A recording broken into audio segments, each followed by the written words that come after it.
आपको सीधे लिए चलते हैं। सीडीएस बिपिन रावत का पार्थिव देह पहुंच गया है उनके निवास स्थान। 3 कामराज मार्ग की तस्वीरें आपको दिखा रहे हैं। इसी का इंतजार सुबह से हो रहा था।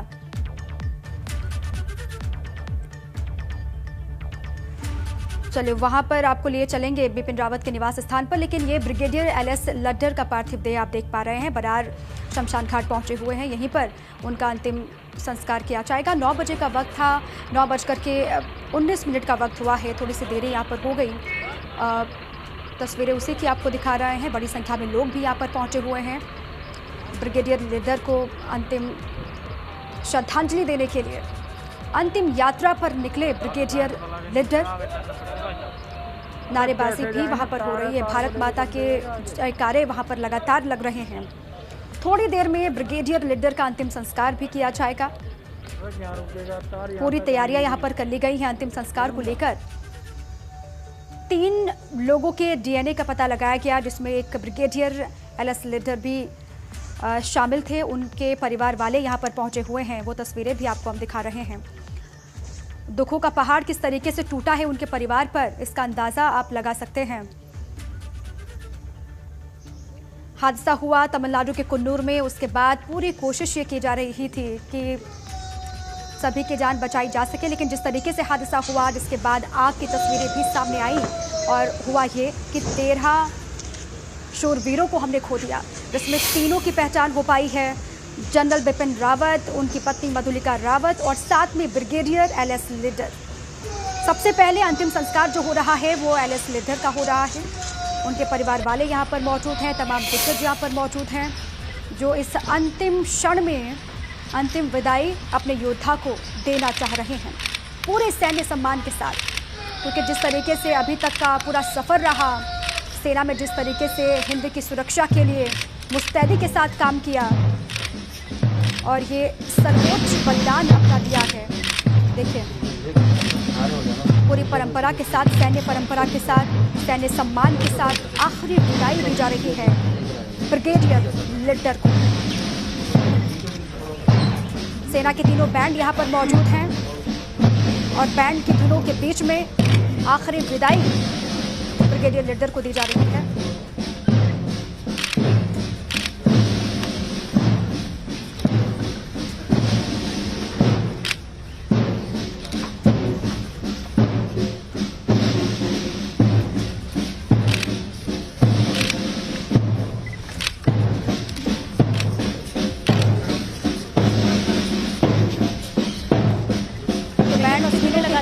दिखा रहे हैं ब्रिगेडियर एलएस लड्डर का पार्थिव शरीर पहुंच चुका है। आखिरी सलाम पूरा देश यहाँ उन्हें दे रहा है। इसके अलावा तमाम लोग वहां पर श्रद्धांजलि देने के लिए पहुंचे हुए हैं, क्योंकि अब से कुछ देर बाद उनका अंतिम संस्कार किया जाएगा।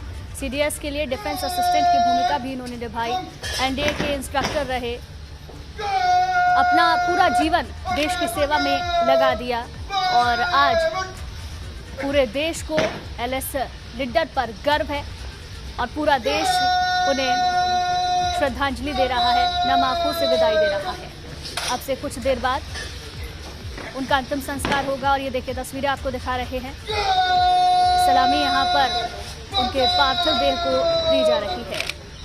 हरियाणा के पंचकुला का रहने वाला ये लाल आज दुनिया छोड़कर चला गया, लेकिन उनकी यादें हर किसी के जहन में हैं। पूरा देश आज उन्हें याद कर रहा है। श्रद्धांजलि देने के लिए हर आम और ख़ास पहुंचा है। तस्वीरें आप देख रहे हैं जहां पर उनके पार्थिव देह को लाया गया है और श्रद्धांजलि यहां पर दी जा रही है। कुछ देर बाद उनका पार्थिव शरीर अंतिम यात्रा के लिए निकलेगा और अंतिम संस्कार अब से कुछ देर में उनका किया जाएगा। मिलिट्री ऑपरेशन डायरेक्टरेट में डायरेक्टर की भूमिका भी इन्होंने निभाई। उत्तरी सीमाओं पर कमांडेंट ब्रिगेड की भूमिका निभाई। हरियाणा के पंचकुला के रहने वाले एलएस लड्डर, जिनका अंतिम संस्कार अब से कुछ देर बाद होगा। बड़ा हादसा हुआ। हादसे में 13 लोगों ने अपनी जान गंवा दी और उसके बाद से ही पूरे देश में शोक की लहर है। आज अंतिम संस्कार होना है। अब से कुछ देर बाद एलएस लड्डर ब्रिगेडियर का अंतिम संस्कार होगा। तस्वीरें आपकी टेलीविजन स्क्रीन पर हैं। यहाँ पर सलामी दी जा रही है, श्रद्धांजलि दी जा रही है। तो यहाँ पर परिवार भी मौजूद है। पत्नी एलएस लिड्डर की, और 16 साल की बेटी भी यहाँ पर मौजूद है, जो लगातार जब से खबर मिली है कि लिड्डर अब इस दुनिया में नहीं रहे, तब से उनका बुरा हाल अंदाज़ा भी आप लगा सकते हैं किस तरीके से उन पर अभी दुखों का पहाड़ टूटा है। और साथ ही पूरा देश इस दुख की घड़ी में परिवार के साथ है। लगातार जिस तरीके से योगदान रहा सेना में, अलग अलग जगहों पर महत्वपूर्ण भूमिकाएं निभाई हैं ब्रिगेडियर एलएस लिड्डर ने, और इसीलिए कहा जा रहा है कि भले ही वो अब हमारे बीच मौजूद भले ही ना हों, लेकिन उनकी यादें, उनकी भूमिकाएं, उनका योगदान हमेशा देश याद रखेगा। हिंदुस्तान हमेशा उनको अपने जहन में जिंदा रखेगा। तस्वीरें आपको लगातार हम दिखा भी रहे हैं शमशान घाट की, वहाँ पर अंतिम विदाई उनको दी जा रही है, श्रद्धा सुमन अर्पित किए जा रहे हैं, और इसके कुछ ही देर के बाद अंतिम संस्कार की तस्वीरें भी सामने आएंगी। जो पूरी तैयारियां हैं वो हो चुकी हैं।